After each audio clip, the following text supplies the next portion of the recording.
Good morning, Metalheads here, net. Welcome to a new episode of the Metal Meltdown, and today we're looking at the latest album from Haunt, entitled Mind Freeze. You know, it actually just occurred to me that we haven't yet talked about Haunt on the Metal Meltdown, which is kind of weird considering they've become one of the most recognizable and successful and busy bands within traditional heavy metal. I mean, they've only been around for just barely 2 years, but they've already released 3 studio albums, including this one, 2 split EPs, 1 solo EP, and they've performed with Municipal Waste, Toxic Holocaust, Gwar, Testament, and they even just announced a pretty big North American tour with Noabum Underdog's Satan, set to take place later this spring, following an appearance at the Decibel Beer and Metal Fest in Philadelphia alongside Converge, Pig Destroyer, Mayhem, fucking Napalm Death. Like shit, I've been playing in hard rock and heavy metal bands for years and haven't done any of that fucking shit.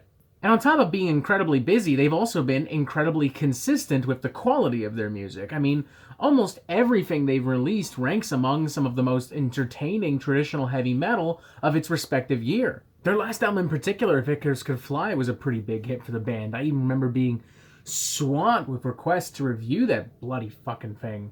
So this time around, I figured I'd beat all of y'all to the punch, especially since, frankly, I don't check my email all that often. And we'd sit down together and talk about this new studio album from heavy metal's busiest new band, Haunt. And straight up, I'm just going to tell you, if you haven't been a fan of Haunt, if you're not really into a lot of traditional heavy metal right now, then there's no reason to really check out this album. I won't say that Haunt is a particularly stubborn or conservative band, at least not when compared to other long-standing heavy metal bands, but they are definitely insanely dedicated to the craft and the style of old-school heavy metal, and they're definitely not interested in expanding beyond those horizons, at least not right now.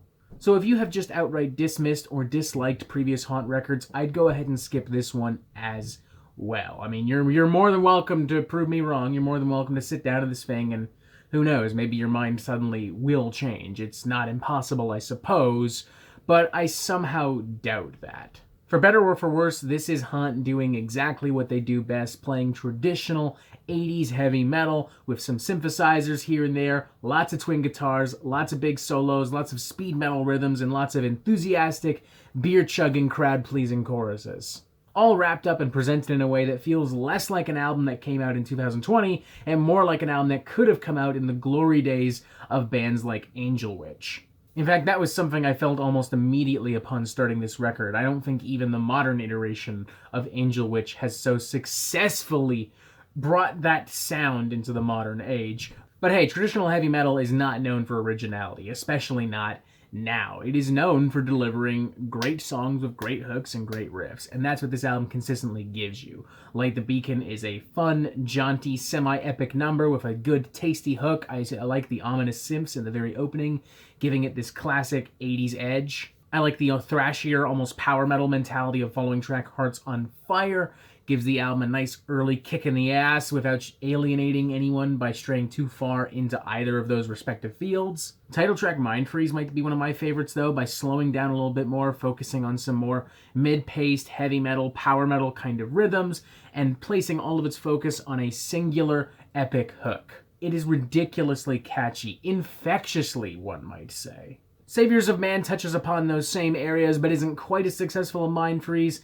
Nonetheless, a pretty fun track, and it is immediately followed by another hyper-enthusiastic number, Fight or Flight, which even garnishes with a little bit of Iron Maiden-esque twin guitar lavishry. Now, one could argue that a bit of a predictable pattern is established at this point. You would not be necessarily wrong if you chose to argue that, but as I already noted, this is traditional heavy metal. No one really cares much for originality within this genre. If you're sitting down and listening to an album like this, you're just looking for those hooks, for those riffs, for that classic metal feel that defines metal, that paved the way for everything here. And that is exactly what Haunt deliver. That's all they really want to deliver. Why would I badmouth them for not delivering a fucking 10-hour rock opera when that's clearly not what they want to do? They just want to jam, and they jam really fucking hard. The musicianship on here is really good. Everything is mixed really nicely. It retains that retro heavy metal sound without feeling too crusty, without feeling too intentionally dated. And it all wraps up at a remarkably sharp 37 minutes, so before you even have time to ponder if they're dragging this out, if they're starting to become repetitive, if they're digging themselves into a trench, it won't matter. That is a problem for album number 4, which I'm willing to bet they're already working on. Which I guess does bring me to my next point. I doubt that Hunt is going to fail if they continue along this path. I mean, again, the people who want this sound just want this sound.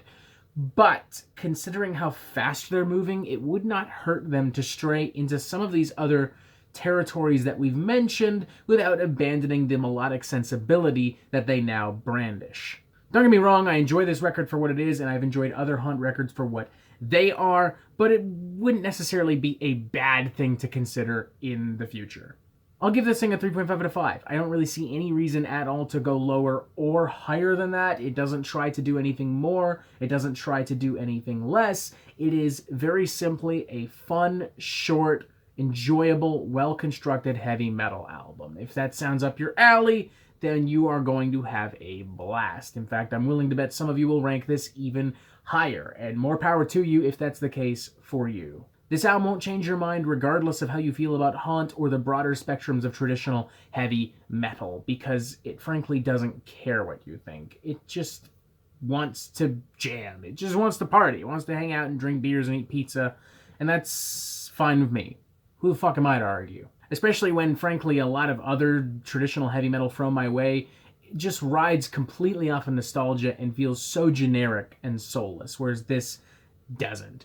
3.5 out of 5, a really good heavy metal record. And that is it for the Metal Meltdown. I'm not an expert, nor do I claim to be, so what do you think? Do you like this record? Do you not like this record? And what do you want to hear from me next? Thank you for watching. Make sure you press subscribe so you get updates on the Metal Meltdown fucking immediately. And you have yourself a fantastic fucking day.